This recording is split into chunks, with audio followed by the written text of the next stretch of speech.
Hi all, I have another amazing game to show you of the young super Chinese child prodigy Wei Yi. This was in the Chinese Championship earlier this year in 2015, which he spectacularly won. He was the youngest ever person to win the Chinese Championship. So this was one of his key games against Ding Liren, who was 2757. Playing white, Wei Yi kicked off with e4. We have e5, and we go into the Berlin defense, bishop b5, this early knight f6, a very solid system. After castles, knight takes e4, d4, a very common trodden path where the queens get exchanged off early, and black has the bishop pair, but structurally he's been compromised.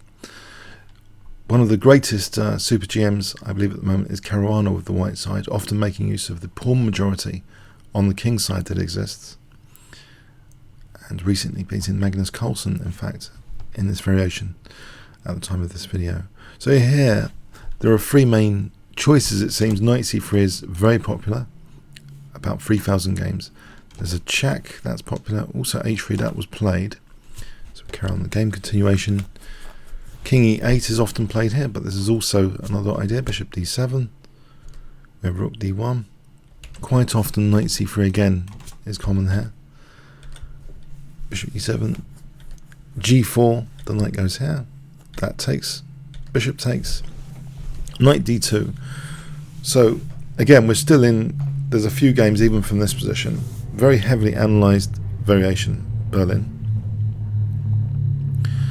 Black now plays king c8, and we have knight f3 gaining a tempo on the bishop, goes to e7. Now let's move rook d3, very interesting move, rook d3, because actually maybe there are some light square targets in black's position emerging. This f pawn, for example, if the rook goes to f3 later, could be attacked frontally. But also this knight can go to f5 potentially, especially if black plays h6. It will be even more tempting to play a knight to f5. And in fact, in this position, there is a concern about the use of the g5 square for knight g5. Black actually does play h6. So it means that often a knight move to f5 is very interesting. Knight d4, b6, and the rook does go to f3. Black protects that. Knight f5, so he's achieved both things mentioned. A knight on f5 and some pressure potentially on f7. Bishop f8, and here with the knight on f5, pressure on g7, this next move seems entirely logical. Put bishop on b2 and try and get some coordination on g7. Bishop d7, bishop b2. Black blockades against any e6 possibility with bishop e6. So black still seems really solid at this point. Knight d4, and it seems actually the two white pieces here are retracting. First the knight retracts, and now the rook slightly retracts to e3. So what was the point of all that? White still has a very pleasant position, and it looks as though actually e6 might be quite dangerous. Black plays what seems to be a preventive move and using that dark square bishop.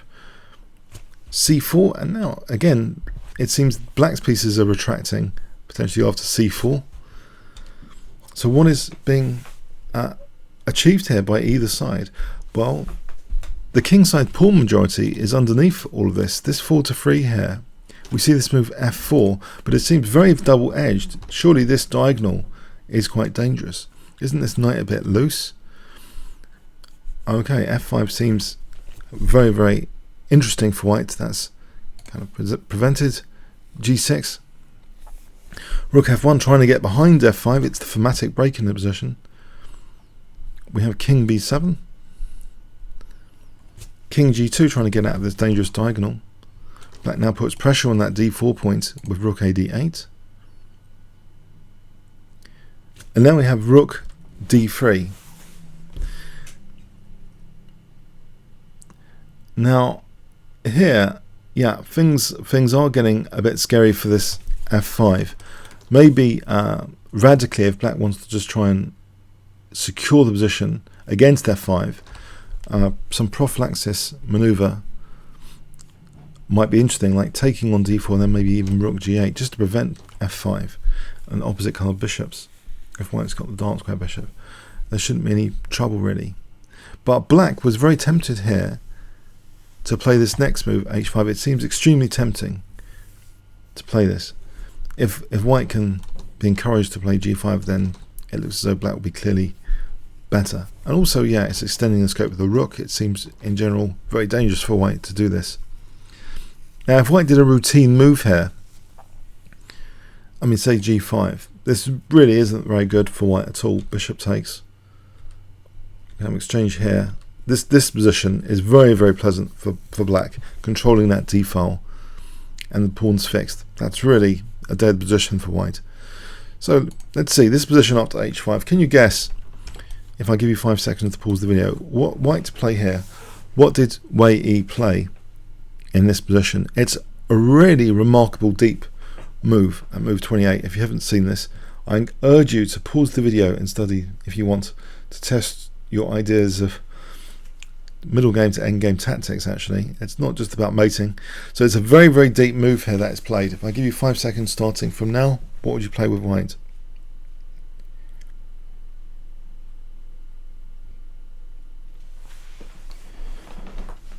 Okay, it's incredible. It really is incredible. Exploiting that fundamental thing underneath this whole position, that, you know, black's got the double pawns here, white's got potential for a pawn majority, which players like Caruana are making use of in recent games to try and win games against Berlin.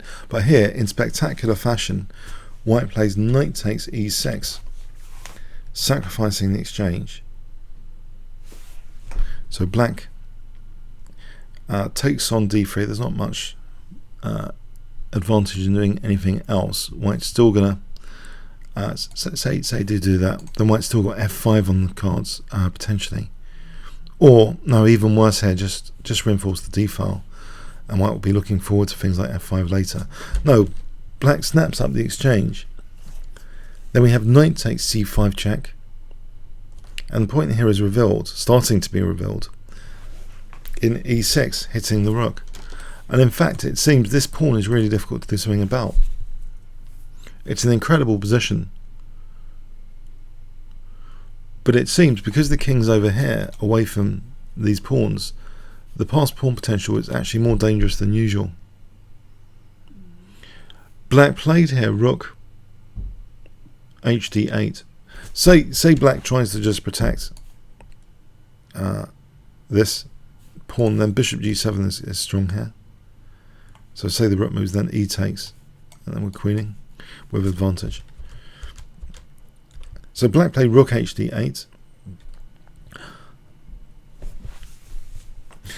You might have also considered, well, the check, but it doesn't actually change the fundamental thing about this pawn and this bishop being really dangerous. So let's see this. E takes f7 here. Now the check. Rook f2. Rook takes f2. King takes f2. And it looks as though, well, what's the big deal here? Black can get that f7 pawn. And this, here comes the sting at the end of the tell. Black plays rook f8 to stop the pawn, right? And what's the big deal here? Another brilliant move, which is at the tail end of this combination. Absolutely amazing. Revealing that the black king is at this moment in time a bit too far away from these pawns. Can you guess how white forcibly creates a dangerous winning passed pawn here? If I give you 5 seconds starting from now.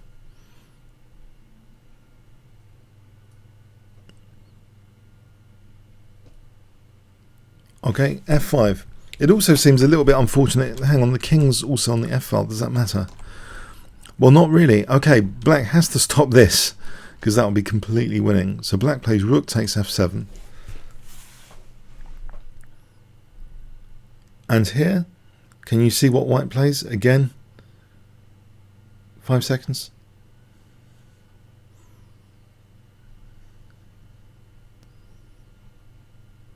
Okay, White doesn't play this because I think that would lead to a blockage of the passed pawns, maybe taking on g4 first and then g5. That would lead to a block. No, White forcibly wants to create a passed pawn. He plays king g3, letting this one go for this one.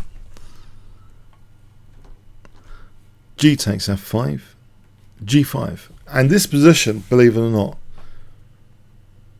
it is busted for black. There's no way that black can stop the pawn and the king march.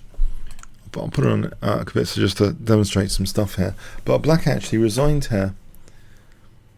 It looks pretty profound. Why is black resigning here? Well, okay, let's see. So g6, major thing, and the king walk. King's too far. Let's give f4 check a go. So this is at move 36. Let's imagine that move 36, f4 were played. Yeah. We just play g6. Yeah. And our king, the white king, is getting just in time before the black king, and it's zugzwang time. I think not. I think even this is actually okay, but there's actually stronger than this in bishop a3. Just doing bishop a3 here takes, and actually can take time to just take these pawns. The black rook is not going anywhere; it's paralysed.